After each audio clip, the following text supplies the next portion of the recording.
ये ले किशोरी लाल, ये तिल, आटा, चावल और ये तेरे मसाले। अरे वाह वाह भाई, दोस्त हो तो तेरे जैसा। और ये रहे तेरे इस महीने के पैसे।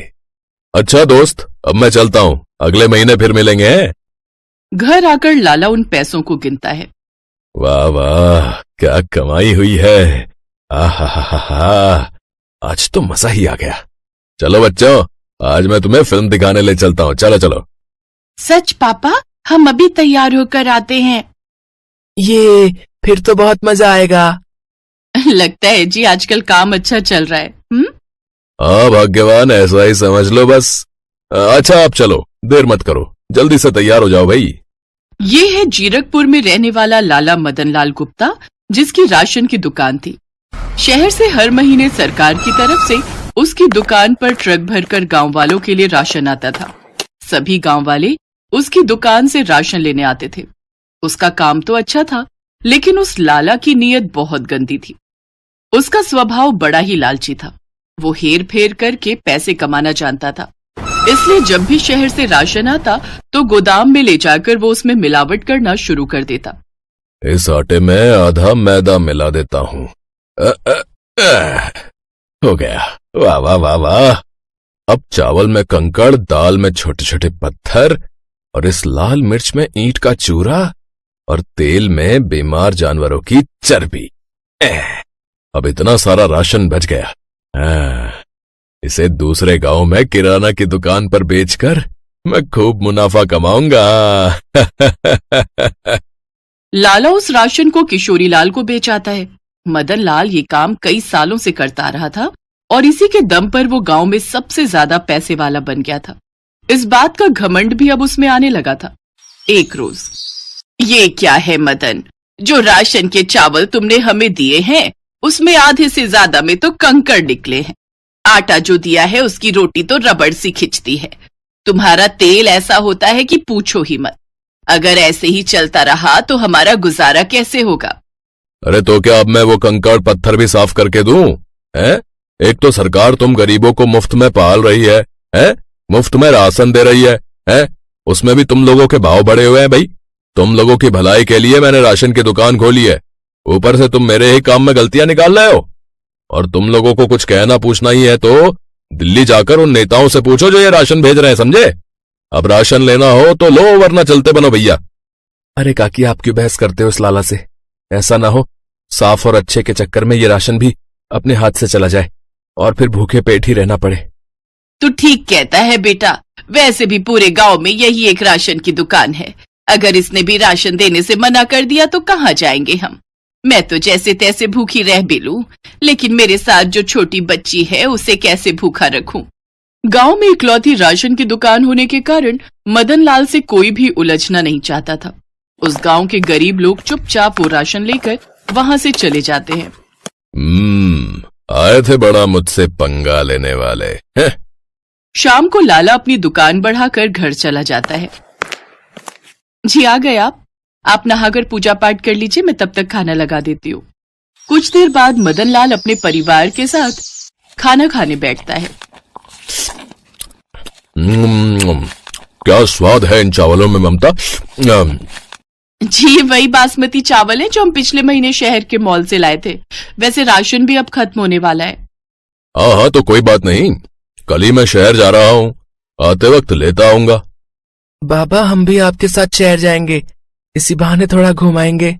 ठीक है बच्चों, हम कल ही शहर चलेंगे राशन लेने, ठीक है? तब तुम अपनी पसंद का सामान भी ले लेना। हाँ ये पापा, आप बहुत अच्छे हो। अगले दिन लाला अपनी पत्नी और बच्चों के साथ शहर में एक बड़े स्टोर में पहुंच जाता है, जहां से वो 2 महीने का राशन एक साथ ले आता है। पापा, मुझे ये बड़ी वाली चॉकलेट और मैगी के पैकेट लेने हैं।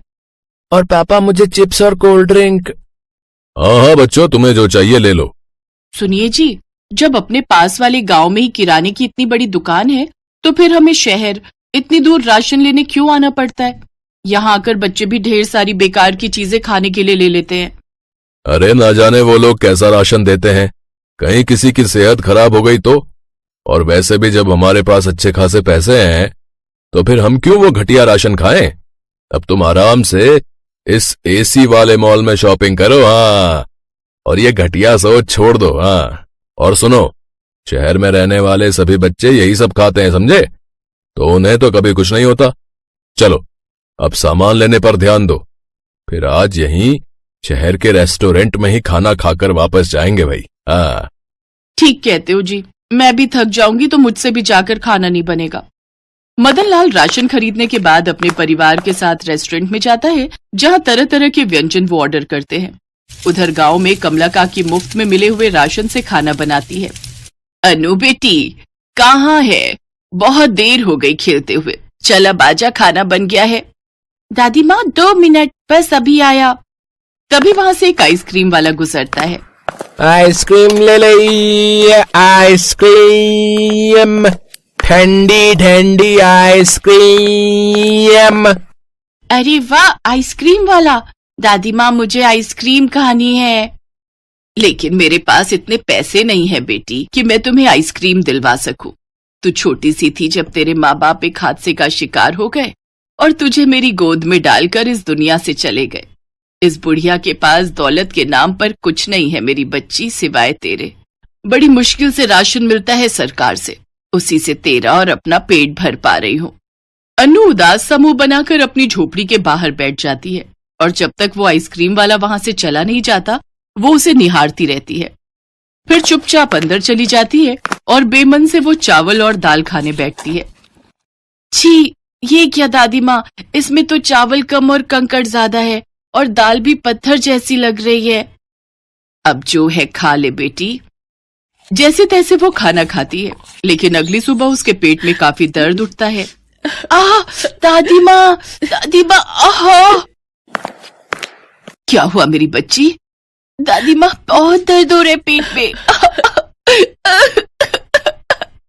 दादी माँ, तू रो मत मेरी बच्ची, मैं अभी तुझे डॉक्टर के पास ले चलती हूँ। कमला उसे सरकारी अस्पताल लेकर जाती है, लेकिन वहां तो पहले ही काफी ज्यादा लोगों की भीड़ थी, क्योंकि लाला के दिए हुए राशन से गांव में किसी न किसी को कोई न कोई परेशानी होती ही रहती। हे भगवान, यहाँ नंबर आते आते तो शाम हो जाएगी। नहीं, मुझे इसे अभी उस शर्मा की प्राइवेट क्लिनिक पर ले जाना होगा। कमला काकी अनु को बबलू की बैलगाड़ी में बिठाकर डॉक्टर अनिल के क्लिनिक पहुंचती हैं। देखिए अम्मा जी, मैं तभी इलाज कर पाऊंगा जब आप फीस भर पाएंगी, नहीं तो इसे यहाँ से ले जाइए। ऐसा मत कीजिए डॉक्टर साहब, इसके सिवा मेरा कोई नहीं है। अच्छा, मेरे पास ये चांदी की माला है, आप इसे रख लीजिए। वो माला मिलने के बाद डॉक्टर उसका इलाज करता है। देखिए, पेट में थोड़ा इन्फेक्शन हो गया था, आप ये दवाइयां ऐसे दे दीजिए, कल सुबह तक ये ठीक हो जाएगी, ठीक है? बहुत बहुत शुक्रिया डॉक्टर साहब। कमला काकी के वहां से जाने के बाद मदन लाल डॉक्टर के पास आता है। क्यों, काम कैसा चल रहा है डॉक्टर साहब? सुना है आजकल खूब नोट छाप रहे हो। बस आपकी मेहरबानी से ये लीजिए आपका कमीशन। दरअसल ये सब मदन लाल के उस मिलावटी राशन का ही कमाल था कि सभी लोग बीमार पड़ रहे थे और डॉक्टर की खूब कमाई हो रही थी, जिसमें से कुछ पैसे लाला भी लेता था। ऐसे ही समय बीता। एक रोज, अरे तेल तो घर पर खत्म हो गया और शहर राशन लेने हमने कल जाना है, ये भी दुकान चले गए। अब मैं नेहा के लिए पास्ता कैसे बनाऊं? उनको दुकान से भेजने के लिए बोलूंगी तो वो बहुत गुस्सा करेंगे, इसलिए राजू से कहकर पास वाली किशोरी लाल की दुकान से ही मंगवा लेती हूँ। ममता ने अपने नौकर राजू से कहकर वो तेल मंगवा लिया और उसमें नेहा के लिए पास्ता बनाकर उसको दे दिया। पास्ता खाने के कुछ देर बाद ही नेहा को खून की उल्टियां होने लगी। नेहा मेरी बच्ची, ये क्या हुआ तुझे? ममता जल्दी से उसे डॉक्टर के पास ले गई, लेकिन डॉक्टर उस समय क्लिनिक पर नहीं था और जब तक वो आया तब तक नेहा की मौत हो चुकी थी। फूड पॉइजनिंग होने के कारण इसकी डेथ हो गई। फिर लाला को जब सारी बात पता चली तो वो अपने किए पर बहुत रोया। मेरी करने की सजा मेरी ही बच्ची को मिल गई। लाला ने सभी गांव वालों के सामने सारी बात बताई। फिर हाथ जोड़कर उसने सबसे माफी मांगी। अब उसने राशन में हेराफेरी करना बंद कर दिया। आखिरकार उसे इस बात की इतनी बड़ी कीमत जो चुकानी पड़ी थी। पायल और अनुष्का दोनों बहनें थीं। उनका जन्म एक गरीब परिवार में हुआ था। पायल जहां सांवले रंग की थी तो वहीं अनुष्का दिखने में बेहद ही खूबसूरत थी। दोनों बहनें जवान हुईं। अनुष्का तेज तर्रार, मॉडर्न और सुंदर लड़की थी, इसलिए अमीर घर के लड़के ने उसे पसंद कर लिया। तो वहीं पायल की शादी एक गरीब परिवार में हो गई। पायल ढेरों अरमान मन में संजोए अपने ससुराल आई लेकिन ईंट गारे से बना ढांचा ही अब उसका घर था। ये देख उसकी आंखें भर आईं, लेकिन इसी को अपनी किस्मत मानकर उसने चुपचाप स्वीकार कर लिया। उधर अनुष्का अपने बड़े अमीर ससुराल में आकर बहुत खुश थी। एक रोज जब पायल बाजार में सब्जी लेने पैदल जा रही थी तो अचानक गाड़ी में जाती हुई उसकी बहन अनुष्का की नजर उस पर गई। वो गाड़ी से उतर कर बोली, अरे दीदी, आप कहाँ जा रही हो? सब्जी लेने आई थी अनुष्का। खैर ये बता तू कैसी है और यहाँ कैसे? मैं भी ठीक हूँ। वो जो राधा कृष्ण मंदिर के सामने वाली कोठी है ना, वो विनय ने खरीद ली है। अब हम यहीं शिफ्ट हो गए और अभी मैं विनय के साथ मूवी जा रही थी तो आप पर नजर गई तो सोचा आपसे मिल लूं। वो क्या है ना, हम अमीर लोगों के पास ये सब सब्जी वब्जी लेने का टाइम ही नहीं होता ना। ये काम तो मेरे घर के नौकर करते हैं। मैं तो बहुत मजे में हूँ।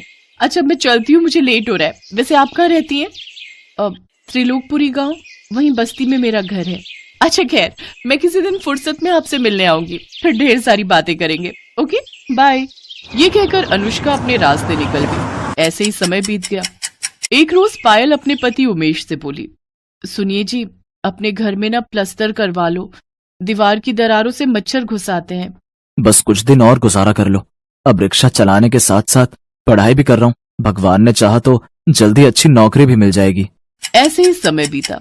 एक रोज अनुष्का पायल के घर आई। शॉर्ट ड्रेस, आंखों में चश्मा, हाई हील और हाथ में ढेर सारे गिफ्ट्स लेकर जब वो अपनी कार से उतरी तो सभी आस पड़ोस के लोग उसे देखते रहे। यहाँ तक कि उसकी खुद की बहन पायल भी उसे पहचान नहीं पाई। अरे अनुष्का तू? बाप रे, तेरा तो स्टाइल ही बदल गया। अब क्या करे दीदी, अमीरों का तो यही लाइफस्टाइल होता है।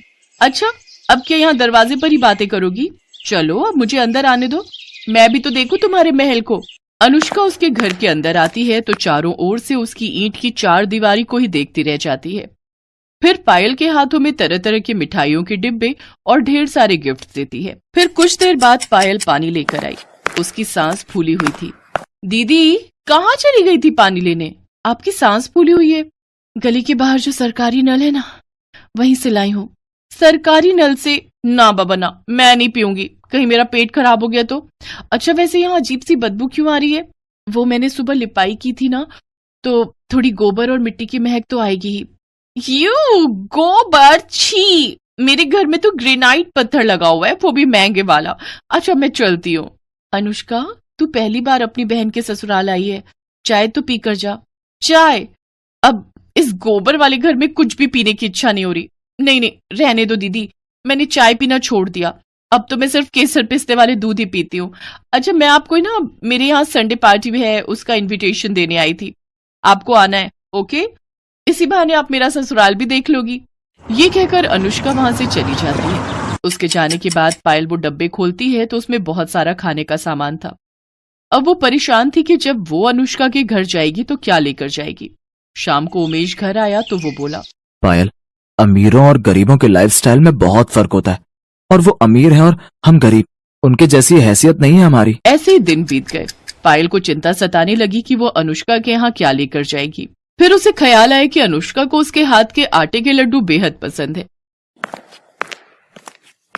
वो जल्दी से आटे के लड्डू बना लेती है और फिर अगले दिन उन्हें लेकर अनुष्का के घर पहुंच जाती है, जहां वो देखती है कि अनुष्का अपने शीश महल जैसे घर में आराम से बड़े से सोफे पर बैठी है। उसकी ठाट बाट देखकर पायल हैरान रह गई।